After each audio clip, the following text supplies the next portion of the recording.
Welcome back, and thank you for tuning into Midnight Affairs Tales. We appreciate every single one of you. We'd love to know what part of the world you are watching from right now. Let us know in the comments. Now let's dive into today's story, Chapter 1. Welcome home to hell? Colby Rourke's boots hit the porch like a war drum. 3 tours deep. Home finally. He barely unzipped his duffel before he noticed it. The porch light was on. Tessa never left it on. Inside, the air was too warm, stale like overbreathed lungs. The living room, same couch, same wall art, but not the same smell. Something cologne-heavy. Then he heard it. A laugh. A man's laugh. He dropped the bag. Moved slow. No gun. This wasn't Baghdad. Just home. Supposed to be. He stepped into the hallway and saw it. Braxton Hale. Bare chest. Holding Colby's coffee mug. Wearing his slippers. And Tessa standing beside him, hair loose, robe tied just a little too late. "Colby," she said, startled. "You're early." Braxton just smiled. "Yes, I should introduce myself." Colby didn't answer. He looked at the man, then at the floor where Lila's backpack sat open. That broke him. He walked past them without a word. Into Lila's room. Empty. Bed untouched. A single sneaker under the dresser. No daughter. He turned around slowly. "Where's Lila?" "She's at her friend's house," Tessa said, too fast. "Which friend?" he asked. Her pause lasted one beat too long. That's when his soldier instinct kicked in. She was lying. He stared at her, jaw locked. Then at Braxton, who leaned against the doorway like he belonged there. "You're not going to say anything, man?" Braxton asked. "Just going to stare?" Colby's voice dropped. Calm. Cold. "I already said everything I needed to." He walked out without touching a thing. Not the bag. Not her. Not even the mug Braxton held. But he took something with him. That moment burned behind his eyes. Because whatever just started wasn't just an affair. It felt bigger. Dirtier. And one question echoed through his skull as he sat in his truck outside the house. Why was his daughter afraid of coming home? Wait. I need to tell you something important. Have you ever realized that you keep watching my videos but haven't subscribed yet? This video has reached this point, which means you're enjoying it. So why not subscribe? I have a big goal, 10,000 subscribers. And you can help me reach it. Think about it. If you don't subscribe now, you might miss my next big video. This is the moment. Hit that subscribe button now. Do it now. And don't forget to hit the bell icon so you never miss out.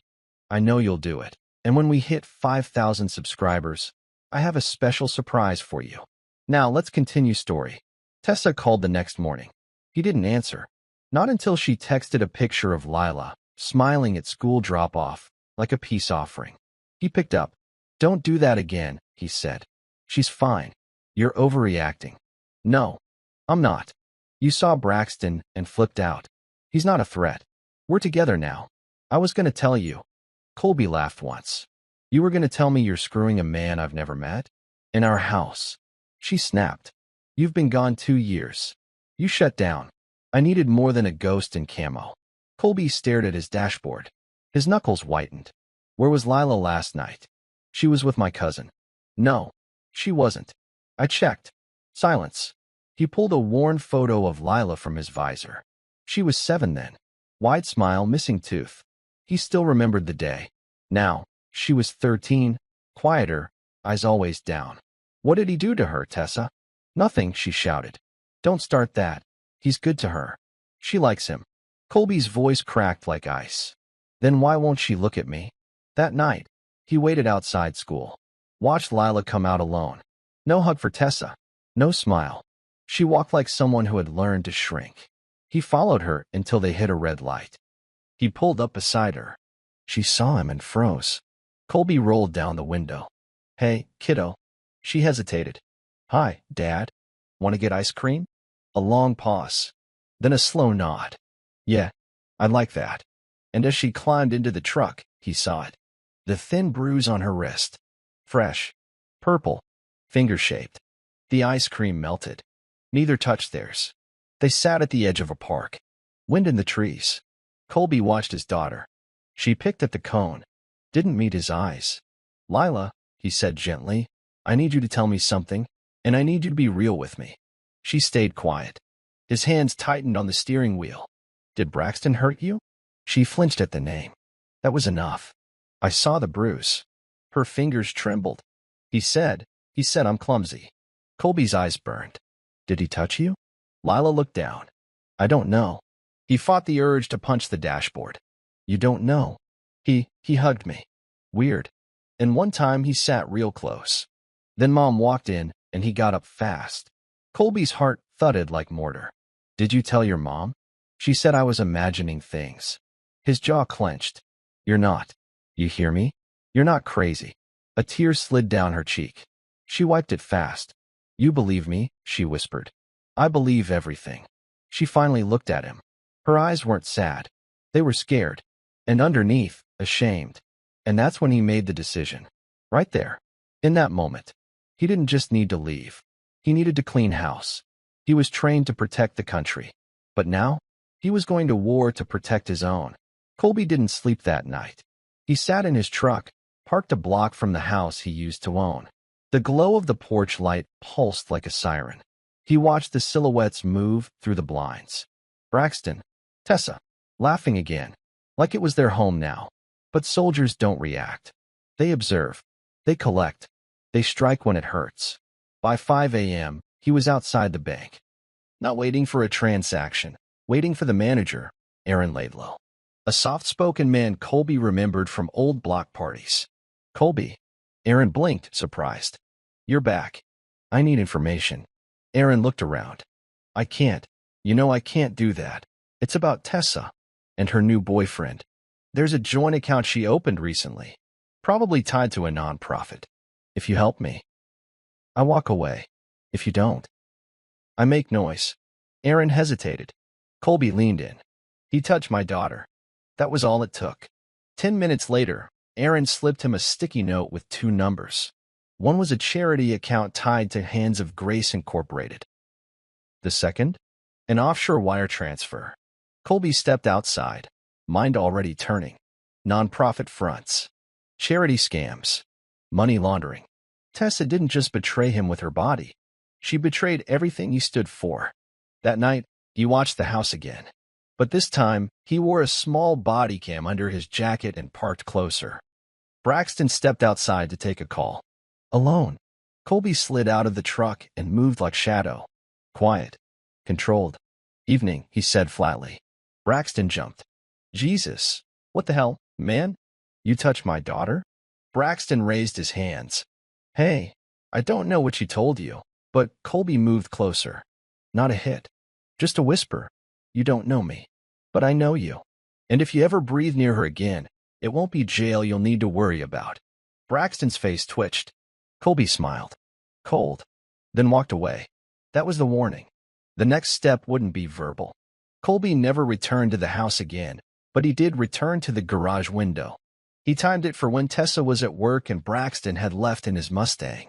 The house was quiet. Lila was at school. Gloves on. Hood up. He cracked the window open, slipped in silently. Everything was where it used to be, except now it all smelled like Braxton. A different aftershave. Cheap. Strong. In the bedroom, the bed sheets were new, still creased from a recent wash. But there was a dent, 2 phones on the nightstand. One regular, one unfamiliar. No case. Burner style. Colby checked under the mattress. Found what he expected, a second burner phone, taped to the frame with painter's tape. He grabbed it and left fast. Back in the truck, he powered it up. No pin. What he found inside was worse than he imagined. Dozens of deleted messages. Only fragments remained, but the tone was unmistakable. She's hesitant. Might need a softer approach. T's worried about the cameras at the retreat. We'll wipe them before inspection. LR is the last piece. Once she's in, it's sealed. LR equals Lila Rourke. Colby felt like the wheel in his hands would snap. Braxton wasn't just a predator. He was part of a network, possibly trafficking, and Tessa was involved. Maybe unknowingly, but involved. The phone pinged once. New message. Meet me at 7. No phones. Bring files. Colby screenshot everything. Wiped the phone, tossed it into a canal on his drive back. Then he pulled over and breathed. Long silent. Heavy. This wasn't about revenge anymore. This was about stopping something that never should have touched his daughter. The name didn't show up on any predator lists. No mugshot. No known priors. But Colby knew how records got buried. How connections silenced consequences. He dug into military resources, forums, obscure search engines the public never touched. Then finally hit a small report from 6 years ago, Braxton Hale, alias Brandon H. Lane, accused of inappropriate contact with a minor at a youth leadership camp in Oregon. Case dropped. Lack of evidence. That girl? 14. Went missing 2 months later. Never found. Colby stared at the screen. The room around him didn't exist anymore. He felt the same tunnel vision he'd known in firefights. The kind that comes before blood spills. He printed every page, every file. Then called an old contact, Alyssa Hart, former Army intel analyst turned private investigator. When she picked up, she didn't say hello. "I heard you're back," she said. "And I heard you're pissed. I need you. It's personal." "I don't do personal anymore. He touched my kid." A pause. Then, "Where do I start?" He gave her Braxton's aliases, the charity name, and the name of the camp. "I'll get into their funding," she said. "No legit nonprofit needs 3 shell companies." Before hanging up, she added, "You sure you want to do this alone?" "I'm not alone," Colby said. "I've got my daughter." And in his voice, Alyssa heard something she hadn't in years. Conviction. The kind that doesn't stop. The kind that's not out for peace, but for war. The courthouse smelled like paper, bleach, and quiet regret. Colby stood in line outside Family Division, holding a manila folder under one arm, gripping the other into a fist in his jacket pocket. Inside the folder, screenshots from Braxton's burner phone, the name of the missing girl, and the offshore transactions tied to Hands of Grace Incorporated. He didn't want custody. He wanted a line in the sand. The clerk glanced up, barely looking. Name: Colby Rourke. "I need to file a protective order. Emergency basis." She slid a form over without asking why. That was the thing. Nobody wanted to know the truth. Paperwork was safer. 2 hours later, he stood before Judge Merrill. White hair, tired eyes, tie stained near the knot. "You're asking for sole emergency guardianship?" Merrill asked, scanning the sheet. "Yes, sir. Your wife's not here." "She won't be." Merrill glanced at the attached documents, stopping when he hit the chat logs. "What exactly is this?" Colby kept his voice level. "Evidence that the man living in my house is dangerous. That my daughter might already be a victim." Merrill sighed. "Mr. Rourke, do you have a police report?" "I filed one." "No follow-up." "Nothing happened." "Well, unfortunately, without formal charges," Colby leaned forward. "This man's name is Braxton Hale. Real name, Brandon Lane. He was investigated for sexual misconduct with a minor. The girl disappeared." Merrill paused. "Do you have a lawyer?" he asked quietly. "No, you need one." "And in the meantime?" Colby asked. The judge exhaled. "I'll grant a temporary review hold. She stays with whoever she's with now. Your daughter won't be moved until we have a hearing." Colby clenched his jaw. "That's not good enough. It's the law." As he stepped out of the courtroom, he realized something. The system didn't want truth. It wanted silence. He wasn't going to win this with paper. He'd have to burn it down another way. Colby sat across from Alyssa in a dim booth at a diner just outside the city. Rain streaked the window behind them, casting long shadows over coffee mugs that had gone cold. Alyssa was scrolling through her tablet, the screen casting a pale glow on her face. "You were right," she said. "Hands of Grace is a shell. Registered in Delaware, wired through a chain of nonprofits in Nevada and Panama. The offshore account is active. Fresh deposits every 2 weeks." "How much?" Colby asked.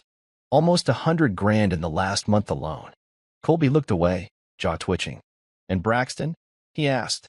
She nodded, swiping to a profile. "Brandon Hale Lane. Clean record, but that's only surface level. The Oregon case, redacted. But I pulled archived police logs. The girl's name was Jenna Mercado. 14. Claimed he touched her during a late-night leadership talk. She was reported missing 61 days later." Colby felt like the walls were pressing in. "He's done this before," Alyssa said. Colby's eyes burned. "And he's doing it again. With my daughter." I also found something else. She passed him a printed photo. It was Braxton, standing next to a man in a sheriff's uniform. Local law enforcement? Friend of the family. Supposedly. That might explain the silence. Colby stared at the image. He's not working alone, he said. No. And if you go at him direct, he'll bury you in lawsuits. You need to hit from the side. Expose him publicly. Pressure from inside and out. Colby slid the photo back. Then we go loud. Got a plan? Not yet. But I've got motive. And means. And rage, Alyssa said softly. He looked up. I don't want rage, he said. I want results. Colby stood at the edge of the school parking lot, arms folded across his chest, watching Lila through the fence. She was sitting on a bench alone, knees drawn up, earbuds in. The world moved around her, but she looked still, frozen in a life she didn't choose. He walked up slowly. She noticed him, removed an earbud. Hey, kid. She half smiled. Hey, Dad. He handed her a folded note. Give that to your teacher. Says I'm picking you up early. Why? We're going somewhere. She didn't ask where. They drove in silence to the lawyer's office, Alyssa's contact, a pro bono warrior named Morgan Graves. Sharp suit. No smile. Inside, Colby explained everything. Lila sat next to him, fidgeting but calm. You're asking for temporary protective custody and a restraining order against the mother? Morgan asked. Yes.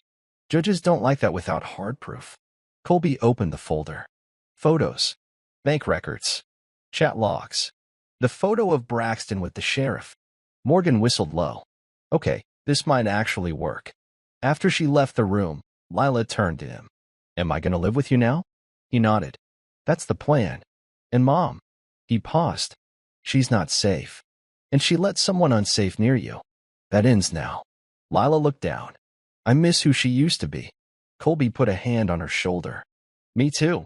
Outside, as they walked to the truck, Colby felt a strange calm settle over him. Not peace, but focus. This was the first cut, the beginning of something bigger. He wasn't just tearing down a predator. He was slicing through a network of lies, and this time, he wasn't alone. Colby hadn't slept in a bed in over a week. The back seat of his truck had become his home base. He parked 2 blocks from Tessa's place, the same route every night, never staying longer than 6 hours in one spot. No lights, no movement, just waiting, watching. The inside of the truck was military clean, binder on the passenger seat, USBs in the glove box, a burner phone in the center console. He kept a GoPro strapped near the air vent, aimed through the windshield, just in case. Each night, he watched the porch. Same routine. Tessa came home around 7 p.m. Braxton arrived half an hour later. They never left again. Like rats burrowed in the dark. Colby didn't knock. Didn't scream. He wasn't after drama. He was building a case. One night, around 2 a.m., he spotted Braxton slipping out the back. Alone. Dressed in black. Carrying a duffel bag. Colby followed from a distance, headlights off. Braxton drove 10 miles out of town to an old warehouse by the river. No lights. No signage. Just silence. Colby parked and waited. 30 minutes later, Braxton came out, without the bag. Next day, Colby returned. Entered the warehouse through a busted side door. Dust danced in the shafts of sunlight. But in the far corner, behind a stack of boxes, he found a false floorboard. Inside it, multiple duffel bags, USBs, paper files, and a small safe. He didn't take anything. Not yet. He took photos. All angles. Then left it as he found it. Back at his truck, he wrote one line in his notebook. Braxton's not hiding lies. He's storing them. Waiting for someone to look away. The old garage at Colby's childhood home had always smelled of oil and sawdust. Now it smelled like vengeance. He turned the place into a war room. Maps pinned to the wall. Photos with string lines connecting faces. Screenshots. Financial records. But in the center of it all sat the tapes. 2 USB drives from the warehouse. One labeled HG Intake Footage, May 2023. The other, Client Recordings Private. Alyssa had decrypted them. And now, Colby sat alone, watching the worst moments of other people's lives. Footage from hidden cameras inside Braxton's youth retreats. Teens in bunk beds. Braxton counseling them. Touch lingering too long. One clip ended with a girl clearly backing away as he reached forward. Colby slammed the laptop shut, stomach twisting. These weren't just victims. They were trapped. He called Alyssa. We leak this now. We can't. Not yet, she said. We don't have the full chain of custody. If it leaks without context, they'll say it's fabricated. I don't care, you should. If it gets tossed out on a technicality, Braxton walks. Colby paced the garage. Then what do? He asked. We go strategic. We find someone inside his circle. Someone we can turn. Colby stared at the paused frame of Braxton on the screen. Smiling. Fake. Confident. He's not afraid yet, Colby said. We changed that. That night, he labeled every file. Made backup drives. One sent to Morgan. One hidden in a safe deposit box under an alias. And a third? That stayed with him. In a waterproof pouch. In his boot. He'd carry the truth until the end. One way or another. The drawing was folded in Lila's hoodie pocket when she came back from school. She handed it to Colby during dinner at a quiet diner. No music, no noise. I drew this in art today, she said, voice soft. Colby unfolded the paper slowly. It was a crayon sketch. Childlike, but clear. A house with a tall man inside. Black figure. Red hands. And a girl standing outside the window, small, looking scared. Colby swallowed hard. Who's that? He asked, pointing. Lila didn't answer. She just looked down at her plate. He folded the paper, slid it into his coat. She's going to have to talk to a counselor, he told Morgan later that night. Morgan nodded. That drawing's not admissible, but it's evidence of trauma. It'll help when we argue for permanent custody. I don't care about court, Colby muttered. I care about her sleep, her trust, her not being scared to come home.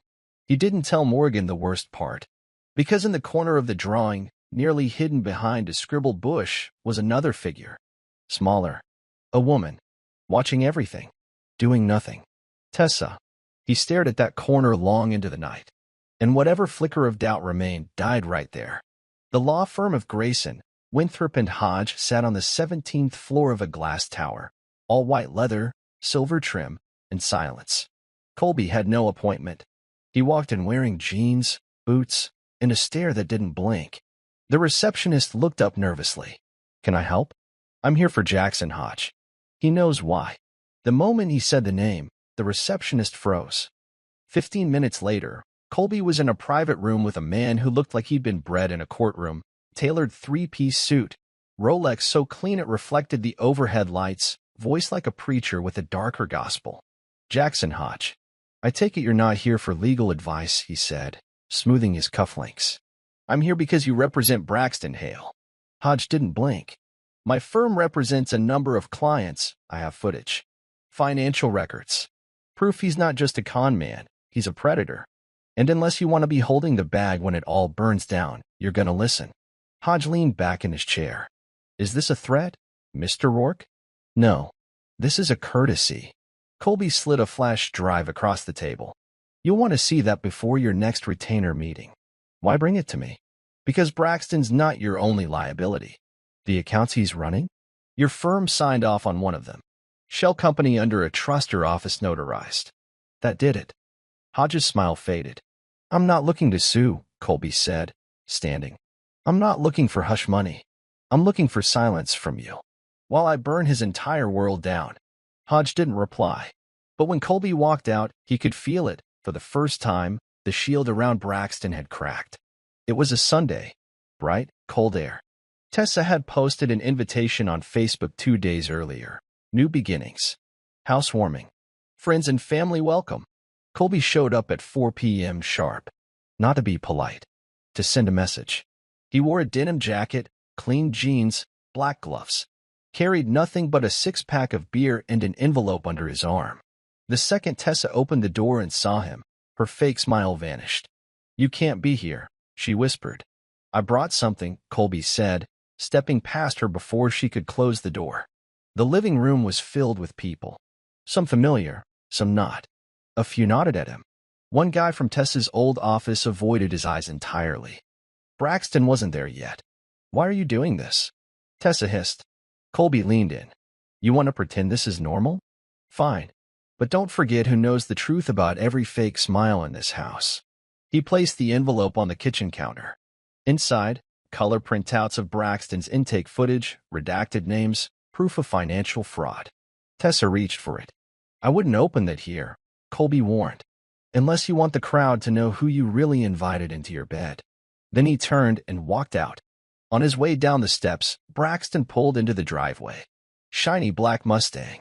Sunglasses. Grinning like a game show host. Colby walked right past him. Braxton gave him a nod. Nice of you to drop by.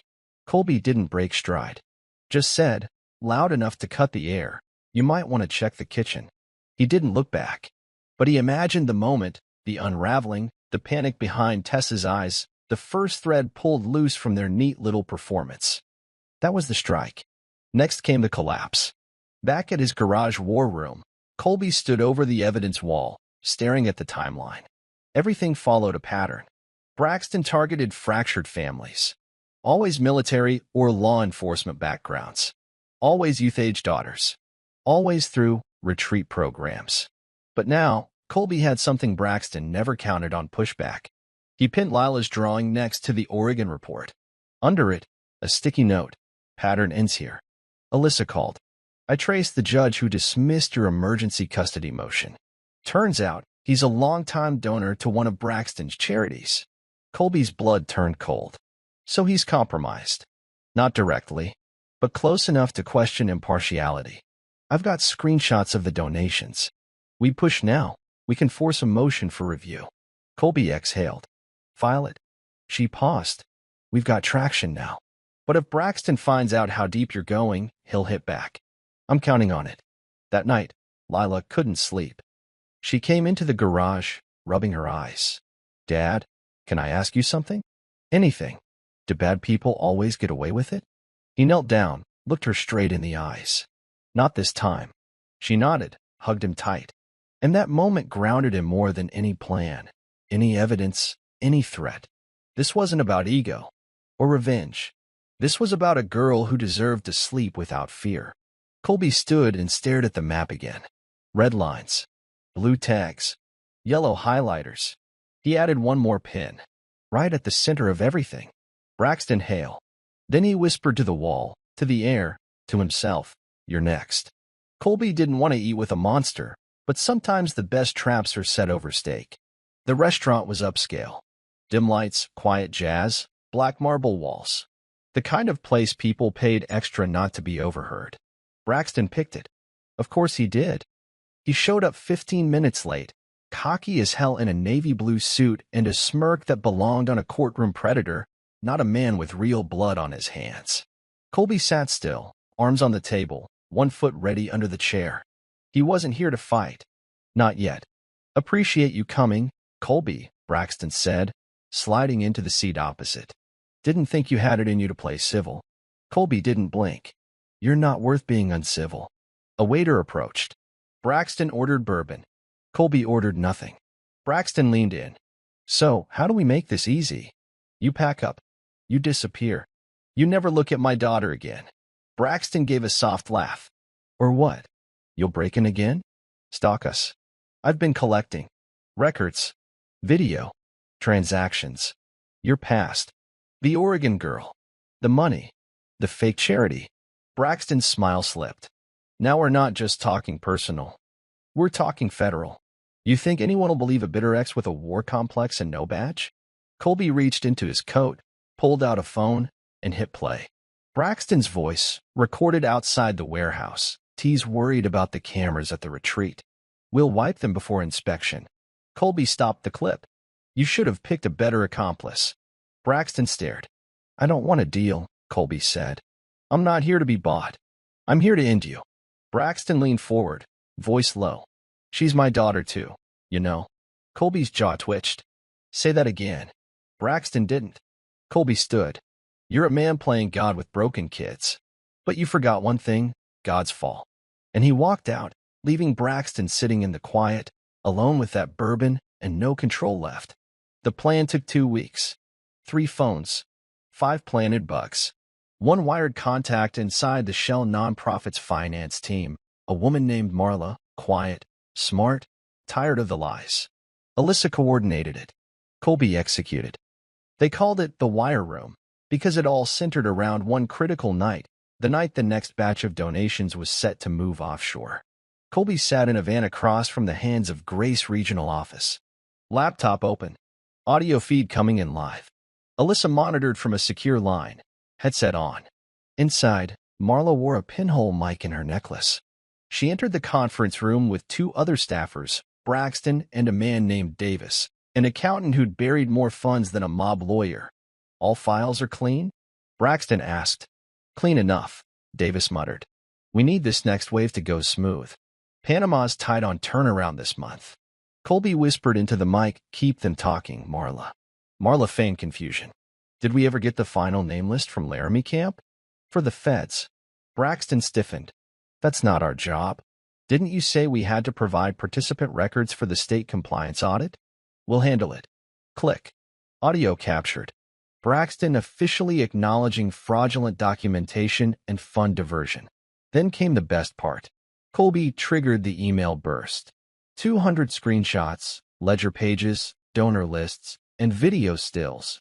Auto-emailed to the state attorney's office, the Department of Justice, and 3 journalists.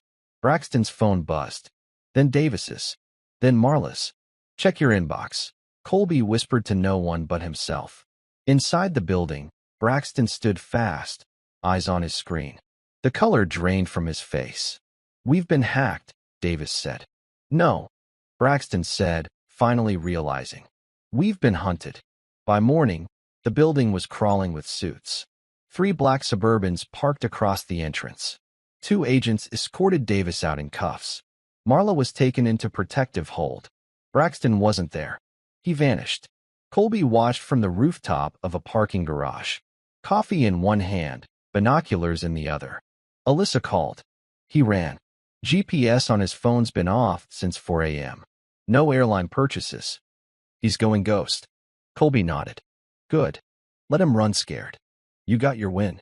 Not yet. That afternoon, Colby went to pick up Lila from school. She walked to the truck faster than usual. He's gone, right? She asked, eyes hopeful. He's gone, Colby confirmed. But he won't stay gone. They drove home in silence. That night, the news broke. Federal investigation opened into fraudulent nonprofit linked to alleged grooming and exploitation cases. Sources indicate leaked evidence triggered the probe. Colby stood in the living room, arms crossed, watching Tessa's face on TV, blurred, but unmistakable. Footage from a charity event 3 months ago. Holding hands with Braxton. Smiling. The anchor kept talking. Sources close to the investigation suggest multiple sealed cases may be reopened. Among them, a missing girl from Oregon. The phone rang.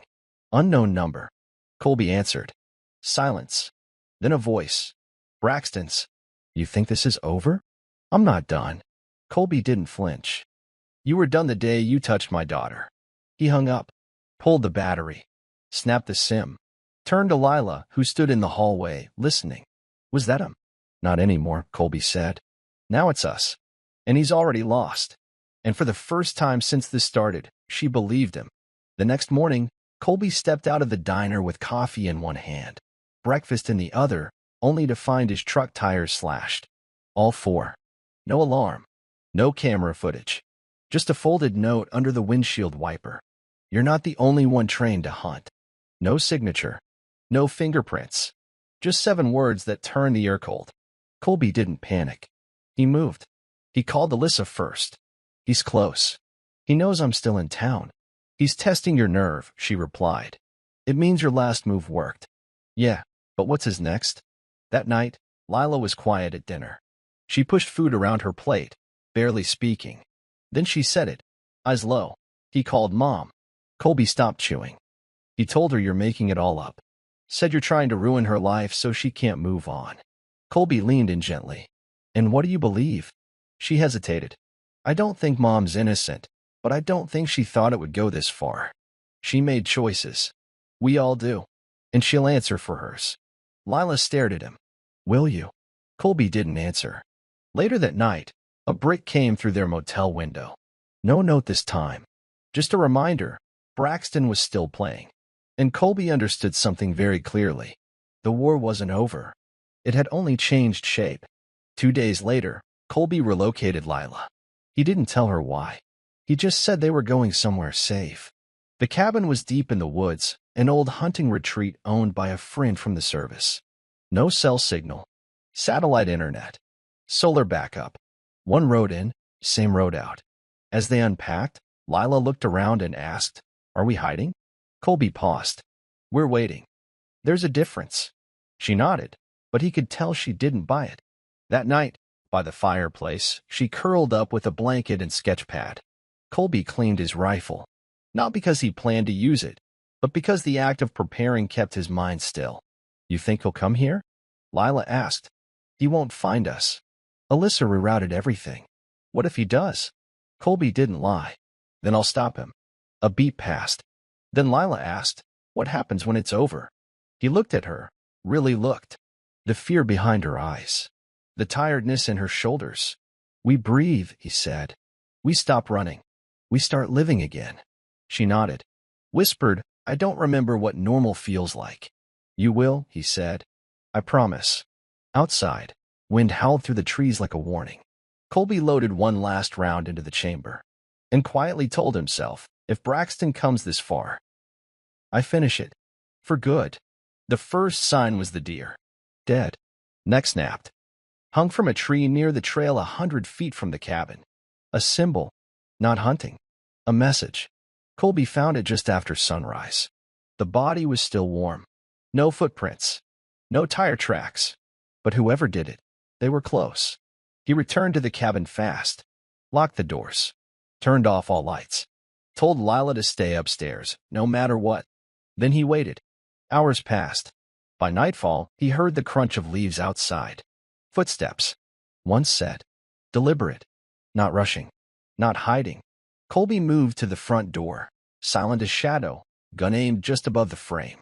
A knock. Not hard. Just a single rap. Then a voice.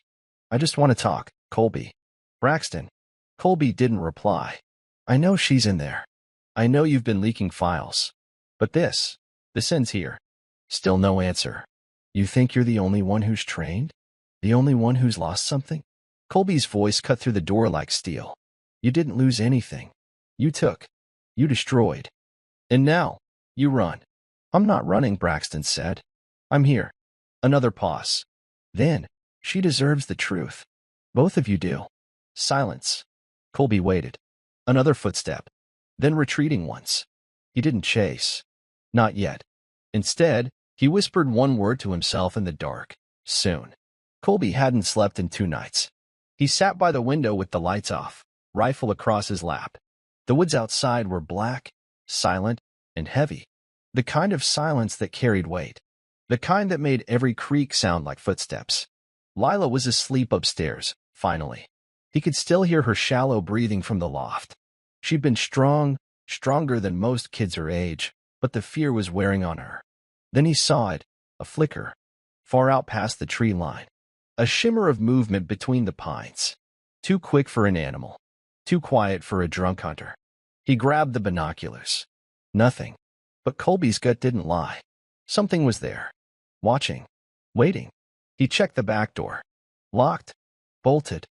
Then opened the hidden panel in the floor near the kitchen, a bug-out bag. Second firearm, emergency sat phone. He didn't want to use it. But he would. Just after midnight, a light flickered from upstairs. Lila. He climbed the stairs fast. She sat up in bed, eyes wide. "I saw someone," she whispered. "Where?" She pointed to the window. He was just standing there. Colby pulled the curtain back slowly. No one now. But the message was clear. Braxton wasn't gone. He was circling, trying to push them towards something. And Colby could feel it. A setup. A trap. A final move coming.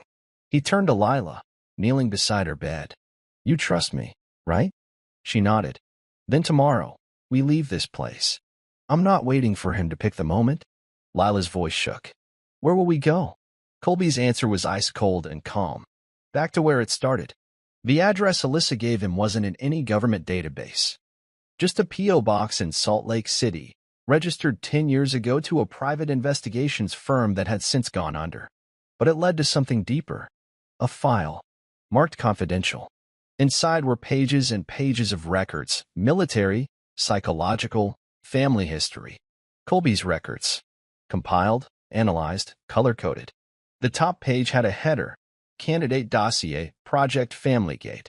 He stared, unblinking. Attached was a summary, Colby Rourke. Age 38. Combat veteran. 2-time redeployed. Diagnosed PTSD.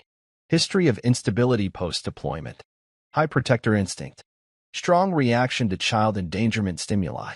Ideal for emotional containment programs. Target has pre-existing spouse vulnerability. Partner, T. Rourke, approached and briefed. Full asset compliance projected. His throat closed.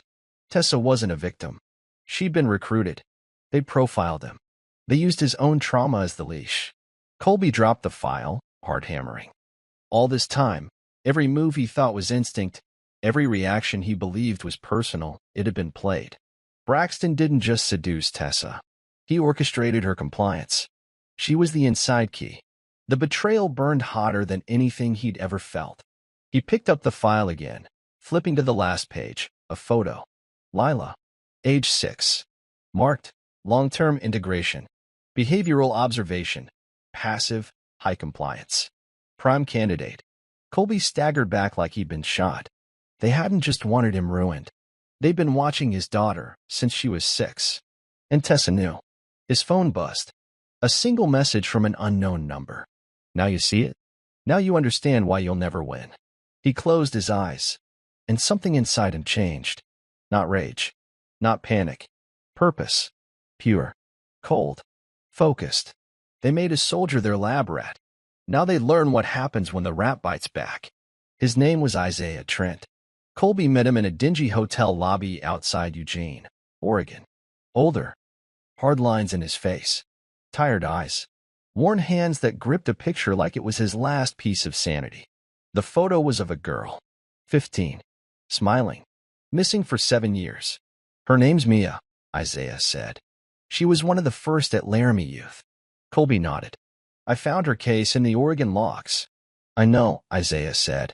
Because your name's been showing up, too. I figured you'd come. Colby laid the file on the table. Everything. The Project Familygate documents. His own recruitment profile. Lila's data.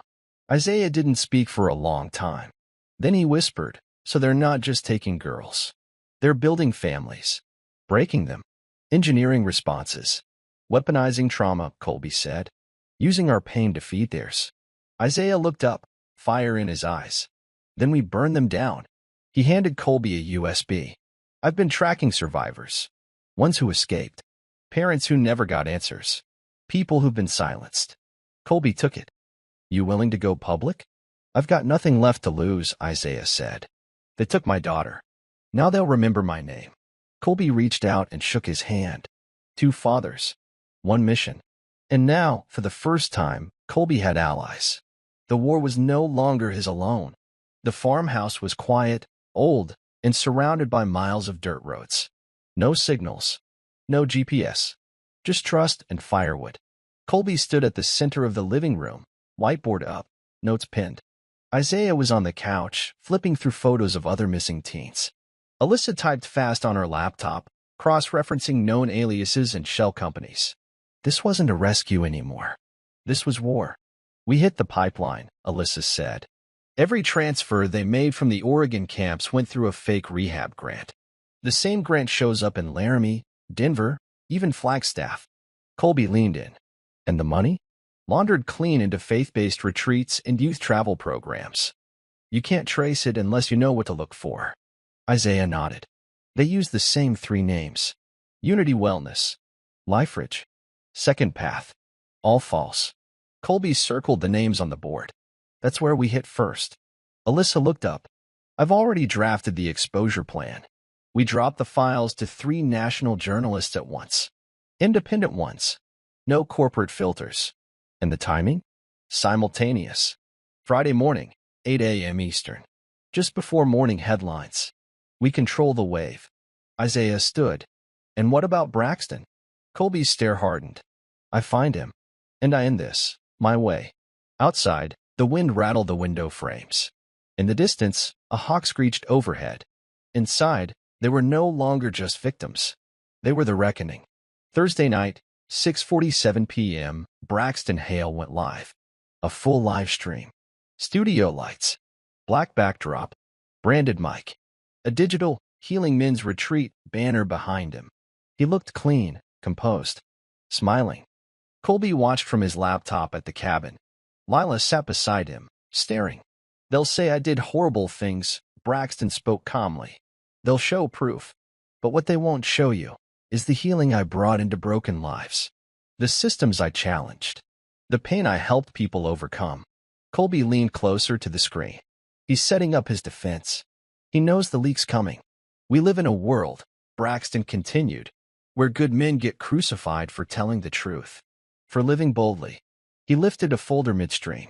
This is a list of lies you'll see tomorrow, fabricated by people who didn't want healing, people who lost control.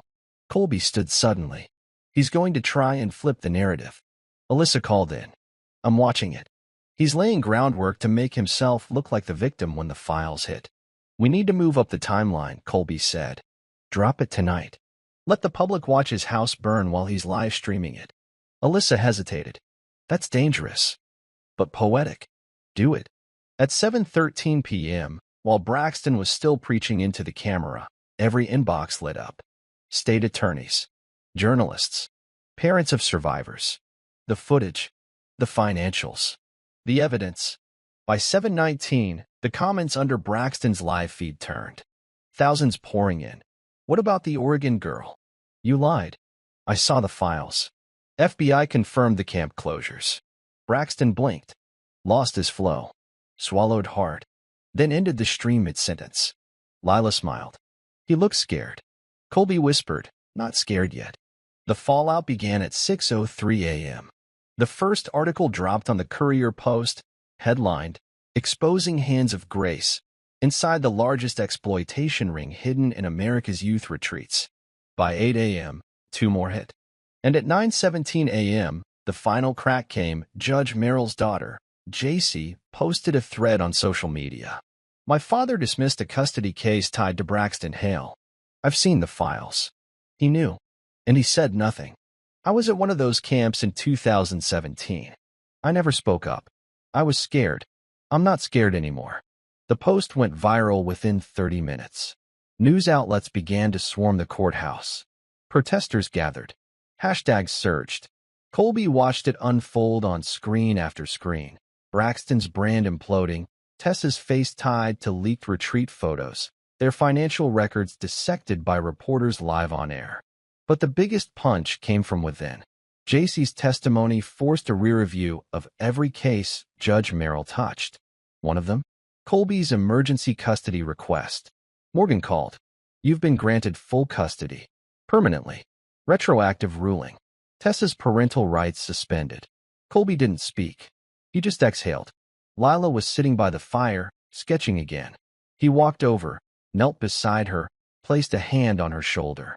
You're safe now, he said. She looked up at him. Is it over? His eyes stayed on the fire. No, but it's close. And behind that flame, in the reflection of the window, Colby saw it again, a silhouette watching. The final act hadn't started, but it was coming. And this time, Colby wasn't playing defense. Colby stood in front of the bathroom mirror, staring at his own reflection like it was a man he barely knew. The uniform hung on the hook behind him, dress blues, medals still clipped, tags still stiff. He hadn't worn it in over a year, not since the funeral of a fellow soldier. He'd promised himself back then, no more. Now, it felt like a ghost. He reached for it, held it in both hands, then tossed it into the tub and grabbed a pair of shears. The sound of fabric ripping echoed in the tiled room. One patch at a time. Nameplate. Division tag. Flag. Gone. He wasn't doing this for country anymore. Not for orders. Not for protocol. He was doing this for his daughter. He was doing it because he was the last line of defense, and every system behind him had already failed. Downstairs, Alyssa waited.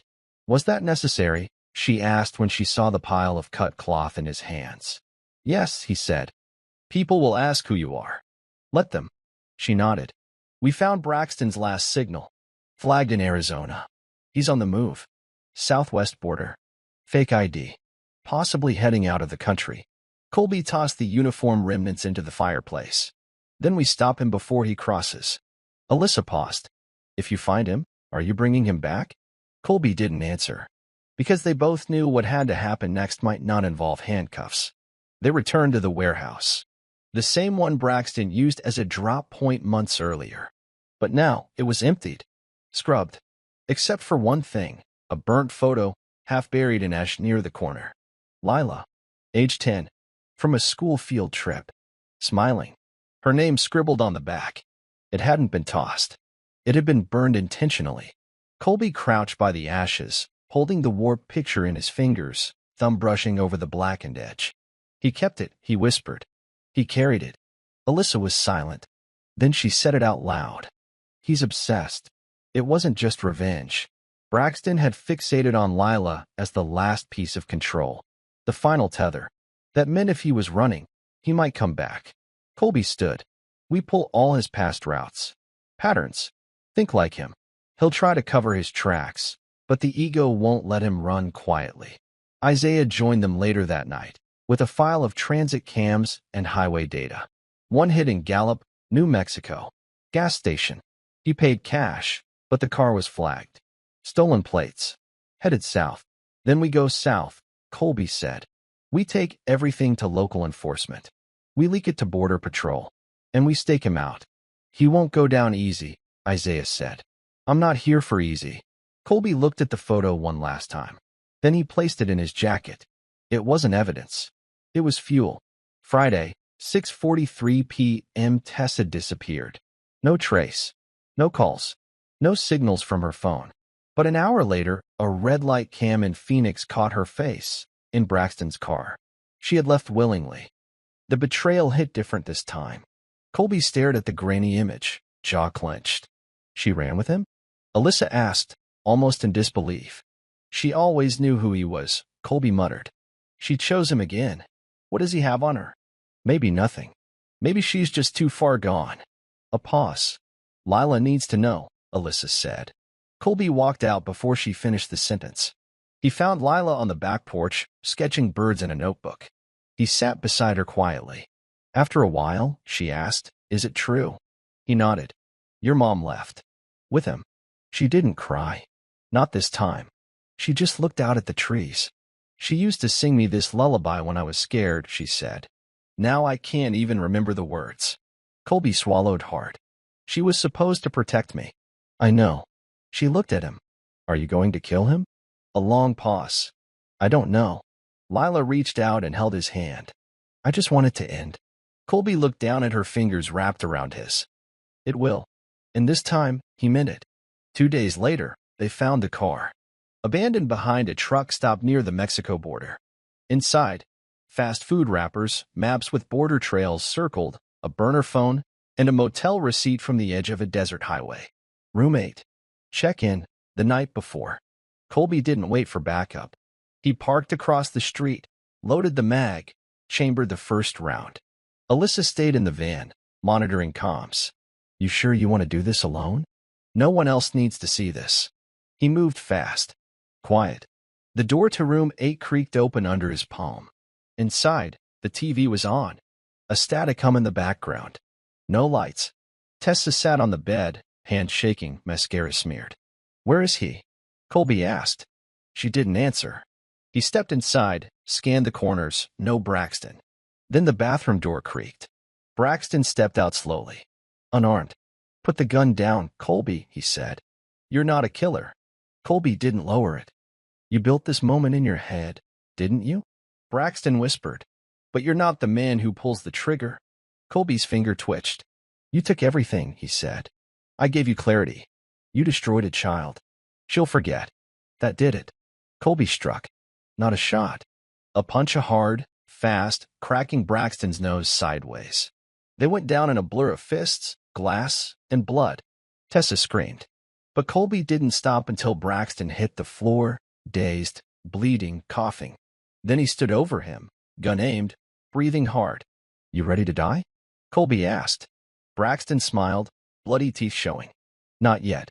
Don't forget to subscribe and click the bell icon to stay updated with our latest stories." Lila sat in the back of Alyssa's van, knees pulled to her chest, staring at the motel door across the lot. Alyssa kept the radio low. Silent tension filled the space like smoke. Then Colby's voice crackled through the headset. "He's down." Lila looked up. "Is he okay?" Alyssa nodded. "He's alive. But it's messy." Lila reached for the door handle. Alyssa stopped her. "Are you sure? I need to see him." Inside room 8, the scene was broken glass and blood. Braxton groaned on the floor, lips split, eyes swollen. Tessa sat frozen on the edge of the bed, hands shaking. Colby stood, gun lowered now, still breathing hard. Then he saw Lila in the doorway. She stepped in quietly. Looked at Tessa first. "Why?" Lila asked. Tessa's voice cracked. "I didn't know how to get out." "You didn't even try." Lila turned to Braxton next. Stared him down. "You said I was safe." Braxton smiled, even through the blood. "You were never in danger." "Not really." Colby moved between them instantly. Shielding. Lila stepped forward. "I'm not afraid of you anymore." Then she turned back to Tessa. "I don't hate you," she whispered, "but I can't trust you." Colby reached out a hand. She took it. And with that one moment, no grand speech, no drama, she chose her father. And Tessa, for the first time, looked like she realized what she truly lost. Braxton was in cuffs by morning. Colby had called it in after the fight, left the motel before local units arrived. Let the system clean up its own filth for once. But this time, they didn't bury it. The leak. The files. The live stream collapse. JC's confession. It had all reached a tipping point. Public outrage was volcanic. Hands of Grace was shut down within 72 hours. Multiple law enforcement agencies raided associated retreats across 4 states. 6 more victims stepped forward. Braxton's face hit every major news network. But the trial, that was the real reckoning. He pled not guilty, smirked through most of the hearing, claimed he was framed, called Colby an unhinged ex-soldier with a vendetta. But Colby had video, audio, testimonies. And then came the moment no one expected. Lila took the stand. Small frame, nervous voice. But when she looked Braxton in the eye, her words were clear. "He made me feel like I was the one imagining it, like I was overreacting. But I wasn't. He tried to control me the way he controlled everyone. And my mom let him." The courtroom was silent. Colby watched from the front row, fist clenched, eyes wet. Braxton didn't smile this time. Because that moment, that truth broke him. Not just legally, psychologically. Back at the cabin weeks later, the fire crackled in the hearth. Outside, the snow fell soft, clean, quiet. Colby sat at the desk, pen in hand, writing a letter. To Lila, "If I never get to tell you everything, if the past ever tries to rewrite itself, I want you to know this. You were never the burden. You were always the reason. The reason I came back. The reason I fought. The reason I didn't let go, even when it got dark. I wasn't perfect. I made mistakes. But not protecting you wouldn't be one of them." He stopped, looked at the fire, folded the paper carefully, placed it in an envelope, then burned it. Because she didn't need the words. She had the life. She was safe. And some letters were meant to be written, not read. The world kept spinning. The headlines faded. The Kemps were gone. The trials moved to sentencing. Braxton got 45 years. No parole. Tessa disappeared from public view. Her silence bought by shame, maybe guilt, or maybe just survival. Lila? She started therapy. She went back to drawing. She smiled again, not every day, but often enough. Colby? He bought a small cabin in the Northwoods. Just them, a dog named Ranger, and the silence of peace. He didn't talk about the war, not the one overseas or the one at home. But sometimes he'd walk out to the porch at night, look at the stars, and whisper, "She's free." No medals, no press, no glory, just freedom. Because in the end, justice didn't look like vengeance. It looked like a 13-year-old girl sleeping without nightmares. And that was enough. The courthouse was a fortress of sound. Protesters chanted outside. Reporters lined the steps. Cameras were stacked like bricks. Inside courtroom 7B, Colby sat quietly in the second row, just behind the prosecution's table. Dressed clean. Black suit. No tie. Braxton Hale entered in chains. His face was thinner, hollow. But the smirk, it tried to survive. The trial had been open to the press. Live-streamed. Unfiltered. And now, the world was watching. The prosecutor stood, calm and cold. Ladies and gentlemen, what we have here is not just a case of fraud. Not just grooming. Not just manipulation. What we have is a network of exploitation led by a man who wore a healer's face and preyed on pain. Braxton's attorney countered with excuses, mental health, stress, media bias. But then came the witnesses. Parents, survivors, former staffers. One by one, they took the stand, told their truths, and every word was like a nail. Then came the bombshell. A video, time-stamped, pulled from a deleted server. Alyssa's final recovery. Braxton, in his office, Tessa beside him, coaching her on how to talk to investigators. Keep it light. If they ask, it was a misunderstanding. Say Colby was unstable. No one wants a war vet's drama on the news. Gasps rippled through the court. Colby didn't blink, just stared straight ahead. This wasn't about shock anymore. This was justice. The next wave hit faster than anyone expected. After the footage dropped, the DA's office unsealed their full report. 4 other names were indicted. 2 retired judges. 1 school counselor. A youth pastor who'd funneled boys into Braxton's camps under a mentorship program. Each one now exposed, caught in the documentation Braxton never thought would see daylight. Colby watched the evening news with the sound low. Lila drew beside him, headphones in, music playing softly. He didn't have to explain it to her anymore. She understood the system now. But then his phone buzzed. Isaiah, check your inbox. Colby opened the email. Inside, a document titled Survivors List, redacted. Dozens of names. Cities. Case numbers. We've been organizing them. Group chat. Support circles. Some want to speak publicly. Others just want closure. Colby replied with one line. Whatever they need. I'm in. Because this wasn't just about his daughter anymore. It was bigger. And somehow, the man who'd been hunted had become the one leading the way out. She arrived at his cabin unannounced. Her name was Elena Mercado, mother of Jenna, the girl from Oregon who disappeared, the one whose case started it all. Colby saw her through the kitchen window before she even knocked. She stood there holding a manila folder. No words, just grief in her eyes. Decades old, and still raw. He opened the door slowly. Ms. Mercado? She nodded. You were the one who exposed him. I just pulled the thread. She looked down at the snow. I never thought I'd get answers. You deserve them. She held out the folder. These are hers. Drawings. Journals. I kept them all. I didn't know what to do with them until now. Colby took the folder, gently. I'll keep them safe, he said. She was like your Lila, Elena whispered. Kind. Smart. Trusted too easily. Colby didn't have the words to answer that. But he didn't need to. They sat on the porch for an hour, not speaking, just watching the snow fall. And sometimes, silence says everything. The people who had turned their backs, they started showing up again. Old neighbors, former co-workers, even a cousin who once told Colby to drop it before it ruined him. Now they were sending messages. I had no idea. You were right all along. If there's anything I can do, Colby didn't respond. Because when it mattered, they were silent. And silence, in moments like that, isn't neutral. Then came the big one. Tessa's sister, Rhonda. She called. I just wanted to say I didn't know. I thought. She was happy. She made choices, Colby said coldly. I know. But Lila, she's still part of this family. No, Colby said. She's not. Rhonda paused. Don't you think that's a bit harsh? No, he said again. What's harsh is leaving a child alone with a man like that and calling it love. He hung up, blocked the number. Then he looked at Lila, asleep on the couch, blanket half off, book still open in her lap. She didn't need those people anymore. She had him, and that was enough.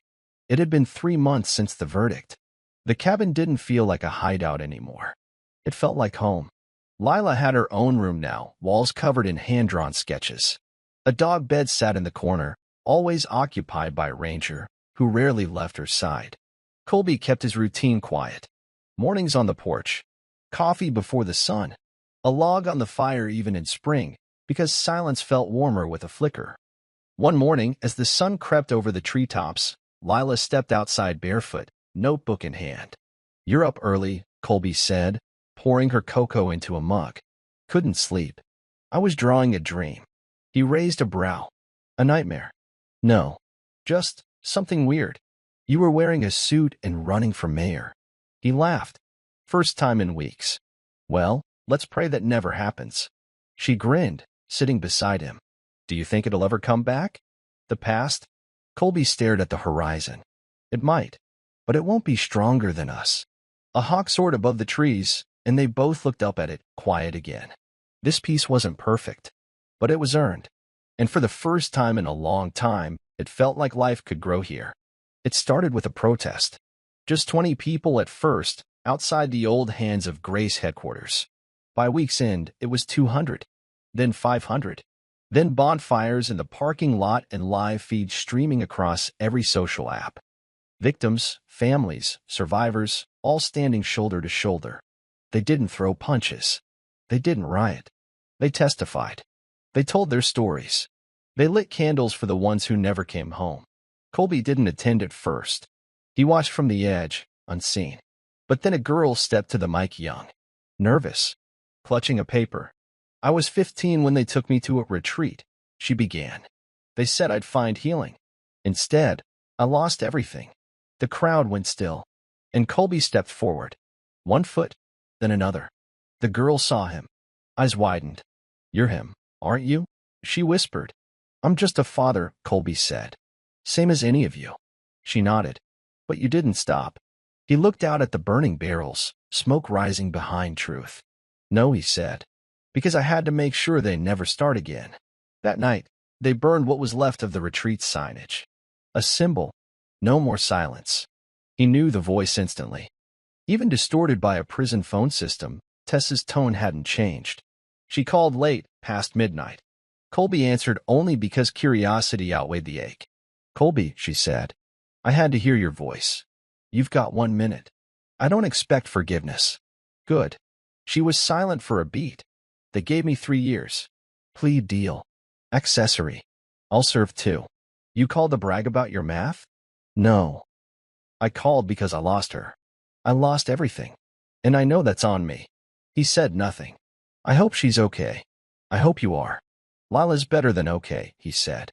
"She's free." A long pause. "I'm glad," Tessa whispered. He waited. Thought she might cry. Apologize. Ask for photos. But she didn't. She just said, "Goodbye." And the line went dead. Colby stared at the phone. No anger. No sadness. Just closure. He walked back into the living room, where Lila was dozing under a blanket. He kissed the top of her head gently. That call didn't matter. But this moment did. Spring arrived slow that year.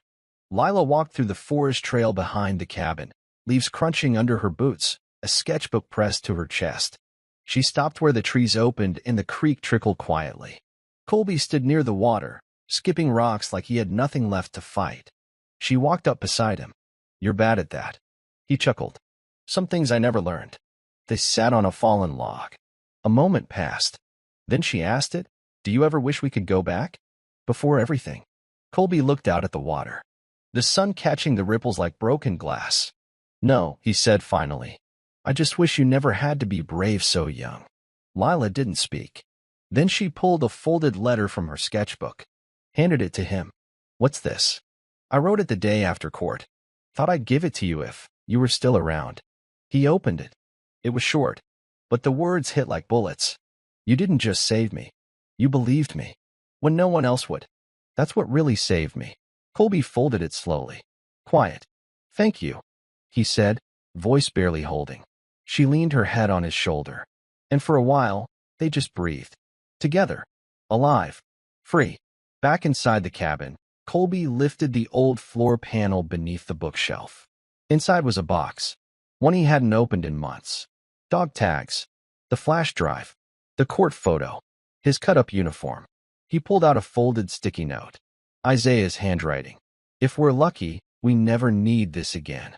He smiled, closed the box, taped it shut, then buried it under the floor, deeper this time. With no plan to dig it up again, he walked to Lila's room. She was asleep, pencils scattered across the bed, Ranger curled at her feet. A drawing hung by her lamp. A man and a girl. By the water. No shadows. Just light. Colby touched the edge of the paper gently. Not every wound leaves a scar. Some turn into stories. And some stories end in peace. 6 months later, they stood in the town square, just outside the community center. A new plaque had been mounted. For the ones who spoke. And the ones who were never heard. Survivors gathered again. No cameras this time. Just people. Real ones. Isaiah was there, too. His daughter's photo pinned to his shirt. Colby placed a single white flower at the base of the stone. Lila slipped her hand into his. Do you think they know? She asked. The ones we lost? Colby looked up at the sky. I think they were watching the whole time. And as the breeze moved around them, soft and warm, for the first time in a long time, there were no ghosts left behind. Just memory. Just legacy. Just life. So now I ask you, the one watching this story, what would you do to protect the one person you love most in this world? Let me know down in the comments, and tell me where you're watching from. I read every single one of you. Always. If this story hit your heart, then do one simple thing. Like this video so more people can find it, subscribe so you never miss the next epic tale, and share this with someone who still believes that good can win, even after the darkest night. We'll meet again in the next revenge thriller, with fire, with soul, and with purpose. Until then, take care of your people, and take care of yourself. See you soon.